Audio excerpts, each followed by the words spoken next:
नमस्ते दोस्तों। तो आज की क्लास में अपन पढ़ेंगे ह्यूमन सर्कुलेटरी सिस्टम। क्या पढ़ने वाले दोस्त? Human circulatory system. अरे भाई, जब ऑक्सीजन भेज दी थी लास्ट लेक्चर के अंदर, तो फिर ऑक्सीजन का सर्कुलेशन भी तो जरूरी है। तो इसके लिए अपन पढ़ेंगे ह्यूमन सर्कुलेटरी सिस्टम। हमने जो रेस्पिरेटरी सिस्टम में जो ऑक्सीजन ली थी, उसी ऑक्सीजन का क्या करेंगे, वो ऑक्सीजन लंग से होती हुई जाएगी हार्ट के अंदर, और हार्ट से फिर वो जो है पूरी बॉडी ऑर्गन्स तक फैल जाएगी।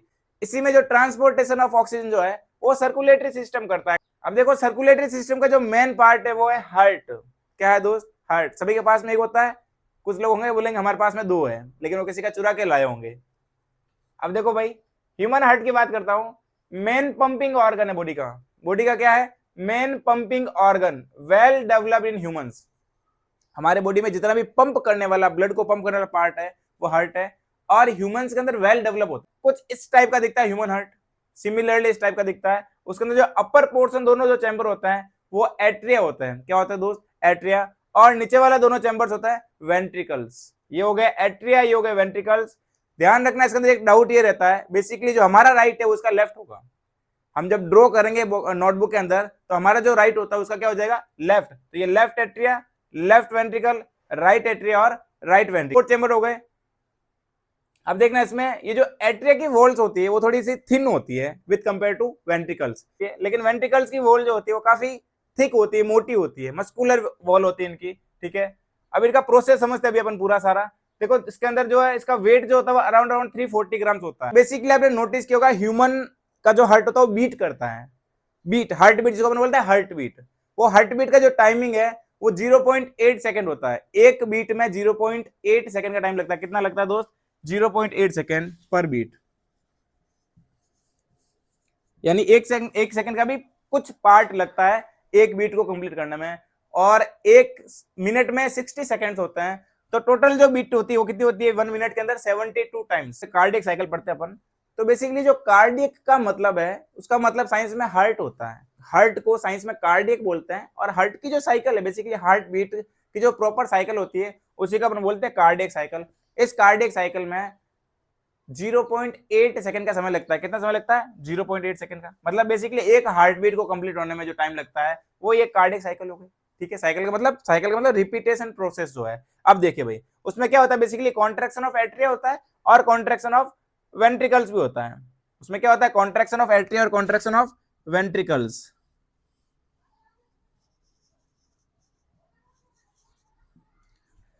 देखो भाई, उसमें कार्डियक साइकिल में क्या होता है? कॉन्ट्रैक्शन ऑफ एट्रिया और कॉन्ट्रैक्शन ऑफ वेंट्रिकल्स। अपन पूरा प्रोसेस समझते हैं, देखना बहुत शानदार है।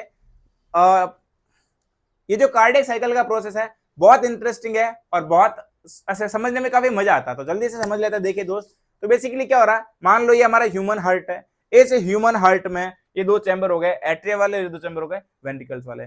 पहले एट्रिया क्या करेगा? कॉन्ट्रैक्शन करेगा। दोनों एट्रिया कॉन्ट्रैक्शन करके यहाँ पर होता है वॉल्व। ये जो बेसिकली मैंने ऐसे बनाए हैं इनको वॉल्व बोलते हैं। क्या बोलते हैं? वॉल्व। इधर होता है बाइकस्पिड वॉल्व या मिट्रल वॉल्व और ट्राइकस्पिड वॉल्व।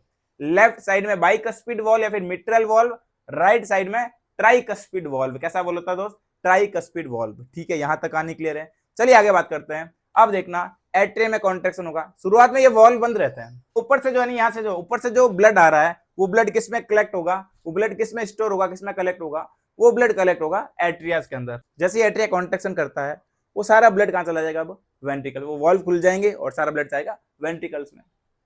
वेंट्रिकल्स में भी पूरा बढ़ने के बाद में उसको बोलता है आइसोमेट्रिक कॉन्ट्रैक्शन। वेंट्रिकल्स में भी कॉन्ट्रैक्शन होता है। जब वेंट्रिकल्स पूरे फिल हो जाएंगे, कंप्लीटली फिल हो जाएंगे, सारा ब्लड में भर जाएगा, तो उसके अंदर होता है एक आइसोमेट्रिक कॉन्ट्रैक्शन होता है वेंट्रिकल्स के अंदर। और जैसे ये कॉन्ट्रैक्शन होगा, वेंट्रिकल्स क्या करेंगे? नीचे से कॉन्ट्रैक्ट करेंगे, बहुत फोर्सफुली कॉन्ट्रैक्ट करेंगे। बेसिकली पूरी बॉडी के ऑर्गन तक ब्लड पंप करने का काम वेंट्रिकल्स का ही होता है। तो वेंट्रिकल्स की वॉल मोटी होती है, मोर मस्कुलर होता है, तो फोर्सफुली कॉन्ट्रैक्शन करता है। और उस कॉन्ट्रैक्शन से क्या होगा? वो दोनों वॉल्व बंद होंगे। बाइकस्पिड और ट्राइकस्पिड वॉल्व क्लोज रहता है, क्योंकि देखना ऊपर का पूरा चैम्बर खाली था, दोनों वॉल्व बंद होते हैं, तो एक साउंड प्रोड्यूस होती है, उस साउंड का बोलते हैं लब। जैसे ही कॉन्ट्रैक्शन हुआ, यहां पर और वॉल्व होता है, इन वॉल्व को बोलते हैं सेमी ल्यूनर वॉल्व। तो जैसे ही कॉन्ट्रैक्शन होता है वो तो दोनों क्लोज हो गए, ये दोनों ओपन हो गए। अब सारा ब्लड कहां जा रहा है? इधर जाएगा एओर्टा साइड में, इधर जाएगा इंफीरियर वीना केवा में। एओर्टा, इंफीरियर वीना केवा। ठीक है, ब्लड चला जाएगा। कार्डियक साइकिल में पूरी देख ली। कुछ इंपोर्टेंट देखो, जैसे फीसेस की बात करता हूं मैं, तो फीसेस में टू चैम्बर्ड हार्ट होता है, हमारे अंदर होता है फोर चैम्बर्ड, फिशेज में होता है टू चैम्बर्ड हार्ट। कितना होता है? दो चैम्बर्ड हार्ट होता है, उसमें सिंगल सर्कुलेशन होता है। उसमें कैसा सर्कुलेशन होता है? सिंगल सर्कुलेशन, ब्लड एक ही बार हार्ट से निकलता है, एक साइकिल के अंदर, दो साइकिल में दूसरी बार जाएगा। रेप्टाइल्स में थ्री चैम्बर्ड हार्ट है, इनकम्प्लीट डबल सर्कुलेशन होता है। कैसा होता है दोस्त? Incomplete double circulation. ठीक है भाई, यहां तक बात क्लियर समझ में आती है। डबल सर्कुलेशन में क्या होता है? बेसिकली लेफ्ट एट्रिया, ये ब्लड देखो, ब्लड जा रहा है लेफ्ट एट्रिया से लेफ्ट वेंट्रिकल में, फिर जाएगा एओर्टा में। ये रहा अपना लेफ्ट एट्रिया, लेफ्ट एट्रिया से लेफ्ट वेंट्रिकल और बाद में एओर्टा। यहाँ पर कौन सा ब्लड होगा? Oxygenated blood. और ऑक्सीजनेटेड ब्लड का मतलब होता है उसके अंदर ऑक्सीजन प्रेजेंट है, उस ब्लड में ऑक्सीजन प्रेजेंट है दोस्त। क्या प्रेजेंट है? ऑक्सीजन। ठीक है, बात हो गई यहाँ पर। तो ब्लड जाएगा लेफ्ट एट्रिया से लेफ्ट वेंट्रिकल, लेफ्ट वेंट्रिकल से एओर्टा, और एओर्टा से चला जाएगा वो सेल्स के अंदर। कहाँ चला जाएगा? सेल्स के अंदर। बेसिकली एओर्टा खुद नहीं लेकर जाएगा, एओर्टा से फिर arteries, blood vessels, blood capillaries, ऐसा करते हुए कहां तक पहुंचेगा? सेल्स या फिर ऑर्गन तक। एओर्टा जो होता है आगे जाएगा एओर्टा, एओर्टा ले जाता है ब्लड को पूरी बॉडी ऑर्गन्स तक, बॉडी के हर एक ऑर्गन्स तक, हर एक सेल्स तक ब्लड जाएगा। एओर्टा से आर्टरीज, आर्टरी से ब्लड वेसल्स, ब्लड वेसल से ब्लड कैपिलरी से होता हुआ कहां चला जाएगा? सेल्स तक। अब सिंपल सी बात है, सेल्स के पास में ऑक्सीजन जाएगी, सेल उस ऑक्सीजन को यूज कर लेगी। मैंने आपको रेस्पिरेटरी सिस्टम में सेल्यूलर रेस्पिरेशन बताया था। सेल्यूलर रेस्पिरेशन का मतलब होता है सेल के लेवल पर ऑक्सीजन का यूज करके ग्लूकोज से एनर्जी को बाहर निकालना होता है, और वहां रिलीज होती है CO2। क्या रिलीज होती है दोस्त? CO2। ये रही CO2। ये CO2 जाएगी पल्मोनरी आर्टरी में। कहां जाएगी? पल्मोनरी आर्टरी में। पल्मोनरी आर्टरी लेकर आएगी इसको राइट एट्रिया के अंदर। ब्लड कौन सा है? CO2 वाला है, इसलिए बोल दो इसको डीऑक्सीजनेटेड। अरे भाई, जब ऑक्सीजन नहीं है मैंने इसको बोल दिया डीऑक्सीजनेटेड। ठीक है, अब ये डीऑक्सीजनेटेड ब्लड किस में जाएगा? राइट एट्रिया से राइट वेंट्रिकल, राइट वेंट्रिकल से इंफीरियर वीना केवा। देखना, तो ये जाएगा right atria, right ventricle, inferior vena केवा। इसका नाम जो बेसिकली वेन है, इसको बोलते हैं इंफीरियर वीना केवा। ये ब्लड चलेगा इंफीरियर वीना केवा में। अब ये इंफीरियर वीना केवा ब्लड लेकर जाएगी लंग्स के अंदर। दोस्त कहां लेकर जाएगी? लंग्स के अंदर। और लंग्स में होता ही क्या है? Exchange of gases. लंग्स में क्या होता है? Exchange of gases. O2 CO2, तो ऑक्सीजन ले ली जाएगी, CO2 शरीर से बाहर फेंक दी जाएगी। CO2 हमारे शरीर में किसी भी काम की नहीं है, तो CO2 क्या करेंगे? बाहर फेंक देंगे। CO2 बाहर जाएगी, अब जाएगी वो पल्मोनरी वेन में। वो जो ब्लड है ऑक्सीजनेटेड ब्लड, अब ये ब्लड कैसा हो चुका है? ऑक्सीजनेटेड। और ये ऑक्सीजनेटेड ब्लड कहां जाएगा? अब पल्मोनरी वेन के अंदर। पल्मोनरी वेन से फिर कहां जाएगा? वो लेफ्ट एट्रियम में। तो पल्मोनरी वेन से लेफ्ट एट्रियम, ब्लड कहां गया? इस तरफ। तो एक टाइम पर या फिर एक हार्ट बीट के अंदर ह्यूमन का हार्ट दो बार ब्लड को पंप करता है, इसलिए इसको बोलते हैं डबल सर्कुलेशन।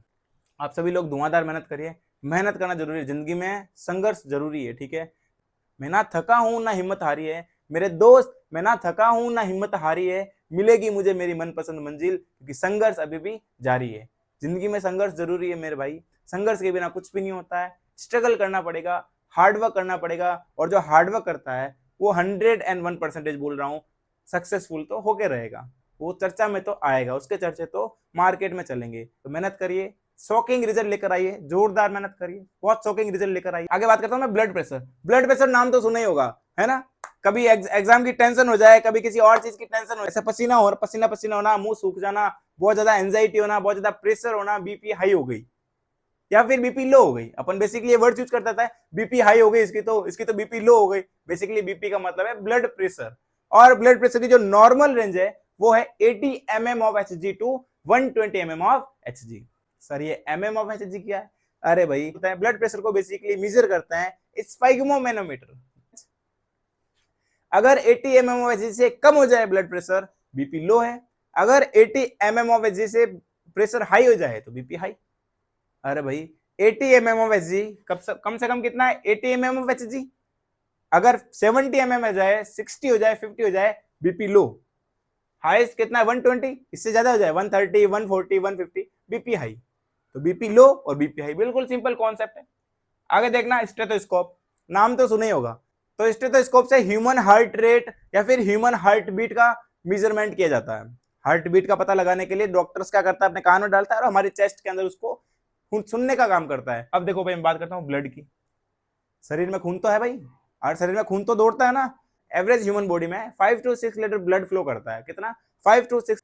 ब्लड में बेसिकली 3 कंपोनेंट्स होते हैं, RBC, WBC and platelets. RBC का मतलब रेड ब्लड सेल्स, डब्ल्यूबीसी का मतलब व्हाइट ब्लड सेल्स, और प्लेटलेट्स का मतलब थ्रोम्बोसाइट या फिर क्लोटिंग फैक्टर जो होता है। आपने कभी नोटिस किया होगा, कोई हाथ पे कट लग जाता है, कोई इंजरी हो जाती है, वहां से लगातार ब्लीडिंग होती है, कुछ टाइम के बाद में वहां पर एक जाग जैसा प्रोड्यूस होता है और वो ब्लीडिंग रुक सी जाती है, क्योंकि अपन बोलते हैं ब्लड की क्लोटिंग हो गई। क्या हो गई दोस्त? ब्लड की क्लोटिंग हो गई। वो ब्लड की क्लोटिंग करवाने वाला फैक्टर्स या फिर वो सेल्स कौन सी होती है? वो सेल्स होती है प्लेटलेट्स।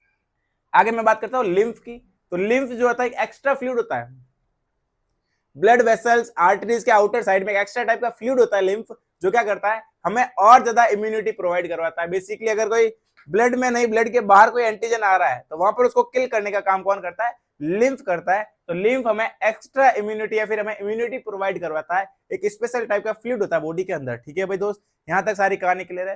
तो ये वाला पूरा अपन ह्यूमन सर्कुलेटरी सिस्टम पढ़ लिया है। एक इंपॉर्टेंट बात मैं सभी को बताना चाहूंगा कि साइंस की एनसीईआरटी में जितने भी डायग्राम दे रखे हैं, एनसीईआरटी में साइंस में जितने भी डायग्राम दे रखे हैं वो सारे डायग्राम इंपॉर्टेंट है। अपन ने 3 सिस्टम अभी तक पढ़ लिए, डाइजेस्टिव सिस्टम, सर्कुलेटरी सिस्टम और रेस्पिरेटरी सिस्टम। बोर्ड एग्जाम में डायग्राम आने के फुल चांसेस है, तो फुल चांसेस में डायग्राम की प्रैक्टिस करिए और मार्क्स को बूस्ट करिए, मार्क्स को बढ़ाइए। डायग्राम को लेबल करना जरूरी है।